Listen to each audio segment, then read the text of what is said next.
প্ৰতিটো কাৰ্যসূচীত আমাৰ বংশধৰসকলে সহযোগিতা আগবঢ়াব বুলি আমি আশা ৰাখিছোঁ। আৰু এইটো এটা আমাৰ কাৰণে কপলিয়াল সন্দিকৈ বংশধৰসকলৰ কাৰণে এটা পবিত্ৰ দিন। বংশলতা এখন প্ৰস্তুত কৰা হৈছে আৰু তাত আমি গোটেই কথাখিনি আমাৰ প্ৰতিফলিত হ'ব। আৰু লগে লগে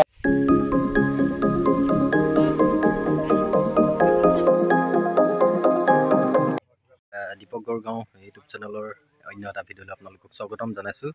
আজি মই উপস্থিত আছোঁহি মেছাগড়ত। আজি সদৌ অসম কপলিয়াল সন্দিকৈ বংশাৱলীৰ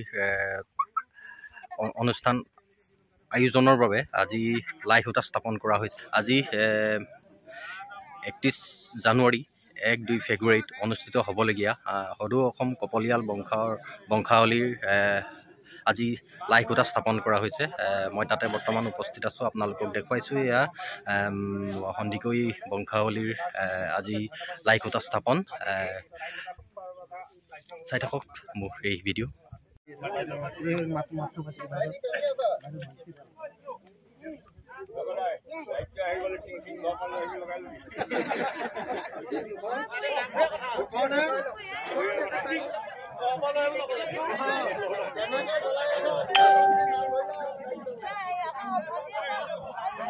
বৃহৎ এখন পথাৰত এই অনুষ্ঠানভাগী আয়োজন কৰিব। এয়া দেখিছে আপোনালোকে, পথাৰত নৰা কটা পৰ্ব চলি আছে।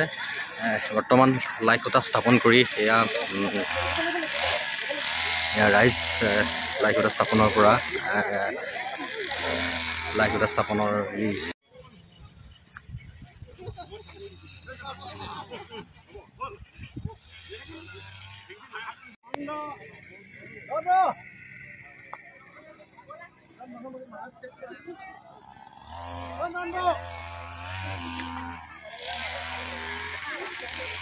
প্ৰতিটো কাৰ্যসূচীত আমাৰ বংশধৰসকলে সহযোগিতা আগবঢ়াব বুলি আমি আশা ৰাখিছোঁ।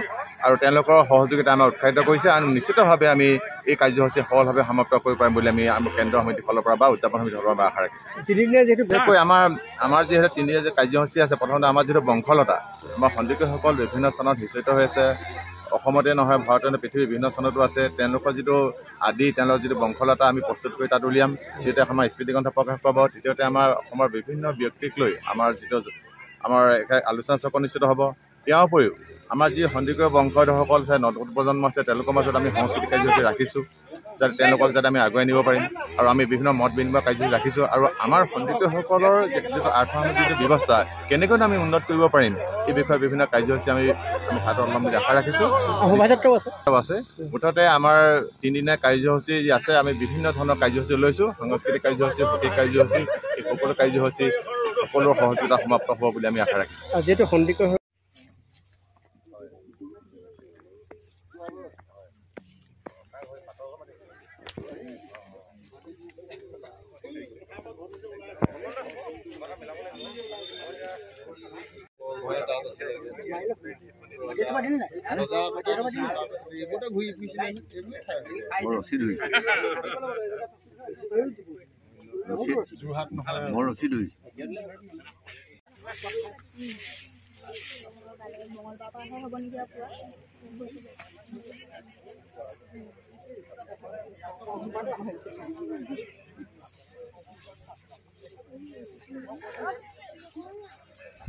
এইটো এটা আমাৰ কাৰণে কপলিয়াল সন্দিকৈ বংশধৰসকলৰ কাৰণে এটা পবিত্ৰ দিন।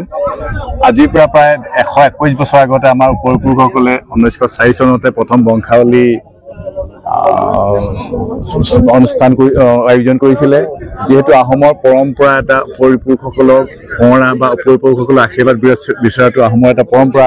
সেই পৰম্পৰাৰ আধাৰতেই আমাৰ এতিয়ালৈকে এই বৰ্ষত যিটো অহা 31 জানুৱাৰী 1-2 ফেব্ৰুৱাৰীত অনুষ্ঠিত হ'ব, এইবাৰ 5মবাৰৰ কাৰণে অনুষ্ঠিত হ'ব। আৰু সেই বংশাৱলীৰ আজি লাই সূতা স্থাপন কৰা হৈছে। আমাৰ কেন্দ্ৰীয় সমিতিৰ সন্মানীয় সভাপতি ডক্টৰ কৃষ্ণজ্যোতি সন্দিকৈয়ে আজি আমাৰ লাই সূতা স্থাপন কৰে। লগতে আমাৰ জ্যেষ্ঠ ব্যক্তি খগেন সন্দিকৈ এগৰাকী মন্ত্ৰী প্ৰজ্বলনেৰে আমাৰ এই কাৰ্যসূচীটো সম্পাদন কৰিছে। আমি আশা ৰাখিছোঁ আগন্তুক দিনত যিবিলাক কাৰ্যসূচী হ'ব, আমাৰ বংশধৰসকলৰ লগতে সমূহ ৰাইজৰ আমি অকুণ্ঠ সহায় সহযোগিতা আমি কামনা কৰিছোঁ। আমাৰ 3 দিনীয়া কাৰ্যসূচী হয়। বনাই দিয়া আমাৰ আচলতে কি হৈছে তিনিটা সুকীয়া কাৰ্যসূচী আছে আমাৰ বংশধৰসকলৰ মাজত অন্তৰংগ আলাপ আছে আমি আৰু এখন আলোচনা চক্ৰ অসমৰ বিভিন্ন প্ৰান্তত থকা আমি আমাৰ যি হ'ব আমি এইটো গৌৰৱে ক'ব পাৰোঁ যে অসমৰ কপলিয়াল সন্দিকৈ বংশধৰসকল ভাৰতৰ বিভিন্ন স্থানৰ লগতে বিদেশতো আছে তেওঁলোককো আমন্ত্ৰণ জনোৱা হৈছে আৰু তেওঁলোকৰ উপস্থিতিত আমি এখন বৌদ্ধিকভাৱে এখন আমি আলোচনা চক্ৰৰ আয়োজনৰ ব্যৱস্থা কৰা হৈছে আৰু লগতে এটা থাকিব বাৰেৰহণীয়া সাংস্কৃতিক শোভাযাত্ৰা যি শোভাযাত্ৰাত প্ৰতিফলিত হ'ব অসমৰ ঐতিহ্য অসমৰ সংস্কৃতি অসমৰ যিবিলাক পৰম্পৰা নৃত্য আছে বা পৰম্পৰা সংস্কৃতি আছে সেই সংস্কৃতিবিলাক আমাৰ এই যিটো আমাৰ বাৰেৰহণীয়া সাংস্কৃতিক অনুষ্ঠান হ'ব তাত আমাৰ প্ৰতিফলিত হ'ব আৰু সন্ধিয়ালৈ আমাৰ সাংস্কৃতিক অনুষ্ঠান আয়োজন হ'ব আমি আশা কৰিছোঁ তেখেতলোকে ইতিমধ্যে আমাৰ লগত যোগাযোগ কৰিছে আৰু এই যোগাযোগৰ আধাৰতে আমি সেই কথাটো ক'ব পাৰোঁ যে তেওঁলোকে নিৰ্দিষ্ট সময়ত আমাৰ এই বংশালীৰ কাৰ্যসূচীসমূহত অংশগ্ৰহণ কৰিব আমি ভাবিছোঁ আমাৰ এতিয়াও আমি সংখ্যাটো ক'বলৈ আমি অপাৰক আমাৰ এটা আপোনালোক জনাবলৈ প্ৰায় সুখী হৈছোঁ যে আমি আহি আছে আৰু খা খবৰ ৰাখিছে লগতে এটা কথা কৈছে আমাৰ বংশলতা এখন প্ৰস্তুত কৰা হৈছে আৰু তাত আমি গোটেই কথাখিনি আমাৰ প্ৰতিফলিত হ'ব আৰু লগে লগে আমাৰ এটা আৰ্থসামাজিক এটা জৰীপ কৰা হৈছে বিশেষকৈ কপলিয়াল বংশধৰসকলৰ আপোনালোকে জানে আমাৰ ৰাজ পৰিয়ালৰ আমি বংশধৰ আৰু সেই সূত্ৰে আমি বিভিন্ন স্থানত থকা বিভিন্ন মাধ্যমে আজিকালি জানে আপোনালোকে যোগাযোগৰ মাধ্যমটো সহজ হৈছে আৰু সেই সূত্ৰে আমাৰ যোগাযোগ ৰাখি আছে আমি আশা ৰাখিছোঁ অন্ততঃ 25-30 হাজাৰ লোক আমাৰ ইয়াত সমবেত হ'ব